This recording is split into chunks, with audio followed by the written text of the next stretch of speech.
지진특별법 제정을 촉구하며 흥해 주민들이 오늘 이명박 전 대통령 자택 앞에서 집회를 벌였는데 재임 기간 지열발전 사업이 추진됐다며 사과를 촉구했습니다. 경상북도 개발공사가 추진했던 영일대 해수욕장 앞 도유지 매각에 대해 정부 합동감사를 시행한 결과 총체적인 행정 난맥상이 드러났습니다. 최근 한일 관계가 악화됐지만 일제강점기의 아픈 역사를 반성하며 45년째 일본 수학여행단이 경주를 찾고 있습니다. 여러분 안녕하십니까? 포항의 미래 관광 개발에 있어 노른자위 땅이 될 영일대 해수욕장 앞 도유지 매각이 석연치 않다는 의혹이 지난해부터 불거져 나왔습니다. 정부 합동 감사 결과 의혹은 대부분 사실로 드러났습니다. 경상북도 개발공사의 매각 행정은 어설펐고 또 경상북도의 관리 감독은 작동하지 않았습니다. 어떤 문제점이 있는지 김기영 기자가 보도합니다. 경상북도가 산하기관인 도개발공사에 현물 출자 형식으로 2010년에 넘긴 포항시 항구동 7,076제곱미터 2,140평, 포항의 해운대 격인 영일대 해수욕장을 끼고 있어 금싸라기 땅으로 꼽히는 이 땅은 매각에서 갖가지 의혹이 불거져 나와 지난해 정부 합동감사가 실시됐습니다. 정부 합동감사에서 드러난 문제점은 크게 세 가지. 도유지는 항구동 17-11 등 4필지, 이 땅에 국지도 20호선이 지나간다고 국토부 관보에 고시된 건 2012년. 일부 언론들은 이를 토대로 동빈대교 건설 내용을 기사화했고 2015년 노선도까지 나왔습니다. 그런데도 경북도 개발공사는 도로 건설 계획을 까맣게 모른 채 이 땅을 팔려고 했습니다. 만약 매각이 성사됐더라면 경상북도가 도로에 편입된 땅을 비싸게 되사야 하는 황당한 상황이 벌어질 뻔했습니다. 관심을 가지고 찾아보지 않는 이상은 네. 사실 알기가 좀 어렵거든요. 이제 예. 광고에 고시하고 했다 하지만은 몰랐던 건 사실입니다. 감사에서는 또 경북도 개발공사가 4필지의 땅을 합쳐서 개발이 가능한 것처럼 속여서 매각 공고를 낸 것으로 드러났습니다. 땅을 합칠 경우 가치가 상승해 수백억 원의 시세 차익이 예상되는 부지를 헐값에 매각했다는 의혹이 당시에 제기되기도 했습니다. 세 번째 문제는 낙찰자에게 과도한 편의 제공. 규정상 땅을 매입한 자는 1년 내로 매매 대금을 완납해야 하지만 공사는 납부 기간을 마음대로 연장해 줬습니다. 결국 정부 합동감사단이 대책을 요구한 지 5일 만인 2018년 10월 30일 계약을 최종 해지했고 도유지 매각은 불발되고 말았습니다. 공사는 이 같은 특혜가 관행이라고 해명합니다. 계속 이제 공문으로 요청을 해왔습니다. 이제 좀 연장해달라. 언제까지 연장해주면 그때까지 돈을 내겠다. 이렇게 이제 계속 연장 요청을 해가지고 네. 어쩔 수 없이 이제 받아들여졌습니다. 경상북도 의회에서도 매각의 문제점을 수차례 지적하기도 했습니다. 경북개발공사가 중요한 부지를 매각할 때는 도지사 승인을 받아야 합니다. 그 절차를 무시했고 또 이미 사용하고 있는 포항시와 기관 대 기관 사전 교감이 충분히 이루어지지 않았습니다. 토지개발 전문 기관인 줄 알았는데 알고 보니 어처구니 없는 실수에다 자의적으로 편의를 봐주는 내멋대로 행정이었습니다. MBC 뉴스 김기영입니다. 포항 지진특별법 제정을 촉구하며 서울에서 사흘째 1인 시위를 벌이고 있는 흥해 주민들이 오늘은 이명박 전 대통령 자택 앞에서 집회를 했습니다. 흥해 주민 3명은 이명박 전 대통령 시절 지열발전 사업을 강행해 촉발 지진이 난 만큼 이 전 대통령의 사과를 요구한다고 밝혔습니다. 이들은 사전 집회에 신고를 해 특별한 제지는 받지 않았으며 다음 주에도 서울에서 계속 릴레이 1인 시위를 이어가기로 했습니다. 최근 한일 관계가 악화됐지만 45년째 우리나라로 수학여행을 오는 일본 학생들이 있습니다. 일본 치벤 학원 소속 학생들인데 배경에는 학원 설립자인 초대 이사장의 뜻이 담겨 있다고 합니다. 보도에 김철승 기자입니다. 일본 고등학생 53명이 경주를 찾아 불국사에서 사진을 찍고 다보탑과 석가탑 등을 둘러봅니다. 이들은 우리 문화유산을 보면서 비슷한 점과 다른 점을 동시에 느꼈습니다. 日本に似てるところもあるんですけど、河原の下の装飾が違ったりしているのが面白いなと思いました。 나라시 등재 6개 학교를 운영하고 있는 치벤 학원이 우리나라로 수학 여행단을 처음 보낸 것은 지난 1975년, 그 후 45년간 이어졌습니다. 고인이 된 학원 설립자가 일제 강점기 시대의 반성과 함께 일본 문화의 원류는 신라와 백제라는 것을 알아야 한다는 뜻에서 시작한 것입니다. 지금은 그 아들이 이사장을 맡아 부친의 뜻을 잇고 있습니다. 45年間、修学旅行と研修旅行を続けてきました。でその一番の理由は韓国の人も日本の人も若者の交流を大切にしたい、その気持ちがお互い一致したから続いたと思います。 일본 학생들은 4박 5일 일정으로 경주를 시작으로 백제 문화권인 공주와 대전을 거쳐 서울 자매학교 방문으로 일정을 마무리합니다. 이번에 이 교류를 기점으로 해서 치벤 학원하고 저희 경주교육청하고 청소년 거버넌스 활동 또 스포츠나 문화 이런 다방면에서 한번 교류를 한번 활성화시킬 그럴 계획이 있습니다. 지금까지 경주를 다녀간 이 학원 소속 학생은 2만여 명. 정치 상황에 따라 끊길 뻔한 적도 있지만 상대를 이해하려는 노력이 지속되면서 미래의 희망을 심고 있습니다. MBC 뉴스 김철승입니다. 포항시 오천읍과 제철, 청림동 지역 학부모들은 기자회견을 열고 SRF 시설 개선을 위한 특단의 대책을 포항시에 요구했습니다. 학부모들은 포항시가 34m 높이 굴뚝에서도 송풍기로 배출 연기를 160m까지 쏘아 올릴 수 있다고 주장한 만큼 이를 증명할 실험 날짜를 2주 안에 제시하고 증명하지 못하면 SRF 시설을 폐쇄하라고 요구했습니다. 이에 응하지 않을 경우 초등학교 자녀들의 무기한 등교 거부와 오천읍 시의원들의 주민 소환도 추진하겠다고 밝혔습니다. 사흘은 학교에서 공부하고 이틀은 어촌에 머물면서 학생들에게 어촌 마을 생활을 체험할 수 있는 기회를 제공하는 이색 사업이 추진됩니다. 젊은이들의 정착을 유도해 고령화로 어려움을 겪고 있는 어촌에 활력을 불어넣기 위해서입니다. 이규설 기자입니다. 아름다운 풍광을 자랑하는 동해안의 한 어촌 마을입니다. 주민들이 함께 모여 그물을 손질하고 있는데요. 젊은 사람은 찾아볼 수가 없습니다. 이 마을 어민들의 평균 나이는 70세. 60대 초반은 젊은이 취급을 받습니다. 연세 많은 사람만 여기 있고요. 젊은 사람은 객게 나가고 다 객게 사지 여기 촌에 안 살라 그래요. 우리나라 어촌 마을의 고령화는 심각한 수준입니다. 만 15세에서 39세까지 청년 농업인은 전체 농업 인구의 12%를 차지하고 있지만 청년 어업인은 4.4%에 불과한 실정입니다.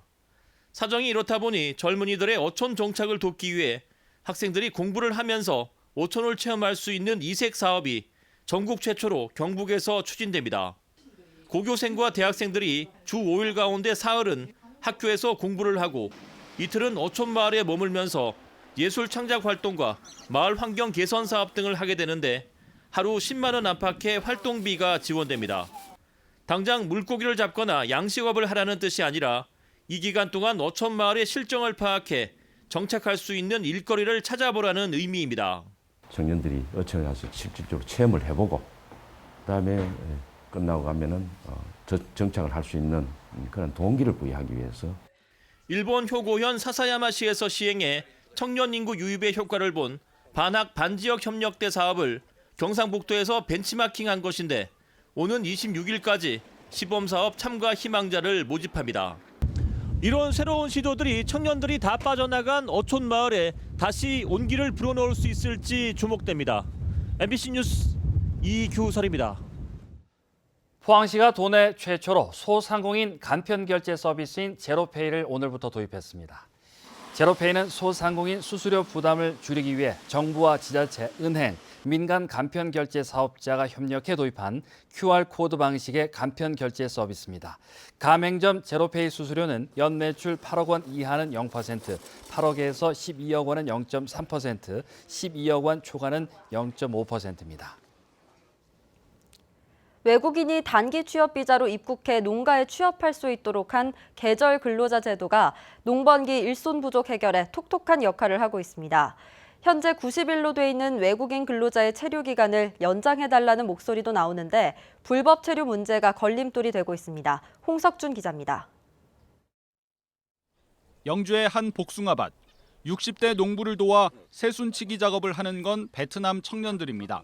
지난 5월 계절 근로자로 입국해 복숭아와 인삼, 축사로 구성된 농장일을 2달째 도맡고 있습니다. 인터넷 번역기 덕분에 의사소통도 어렵지 않습니다. 음식은 입에 맞아요? 예. 네네네. 그러나 한 달 뒤에는 다시 베트남으로 돌아가야 합니다. 체류 기간이 90일, 최대 석 달로 제한돼 있어 농장 주인은 벌써 대체 일손 구하는 게 걱정입니다. 얘들 말고 하나로 살려면은 살 수가 없어. 얘들만큼 일에 할 수도 없고 뭐 더운데 일은 걱정 없어요.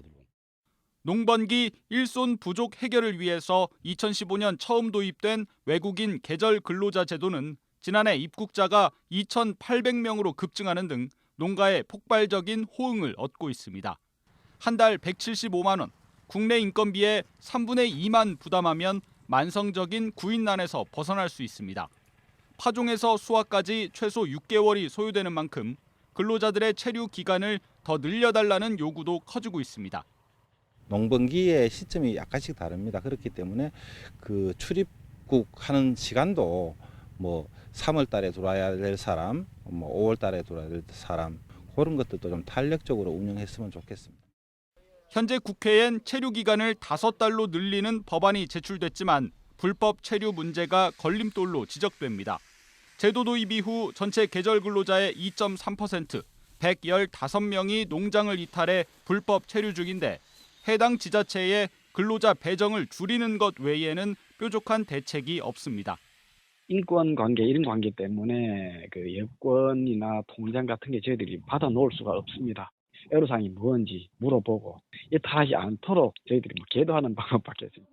체류 기간을 더 늘릴 경우 농한기 내국인 일자리를 위협할 수 있다는 지적도 나오는 등 확대되는 계절 근로자 제도가 농촌에 새로운 과제를 안겨주고 있습니다.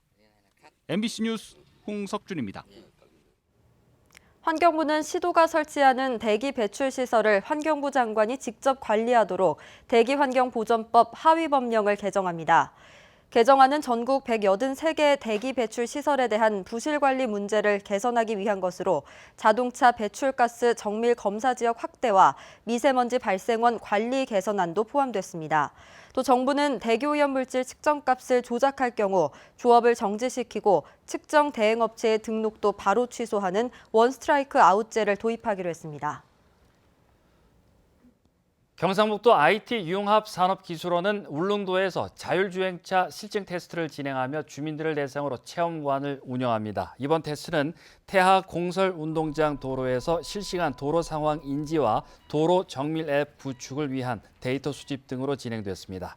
경북 IT 융합 산업기술원은 현재 런던 히드로 공항 주변에서 운행 중인 자율주행차를 도입해 시험 운행하고 있습니다.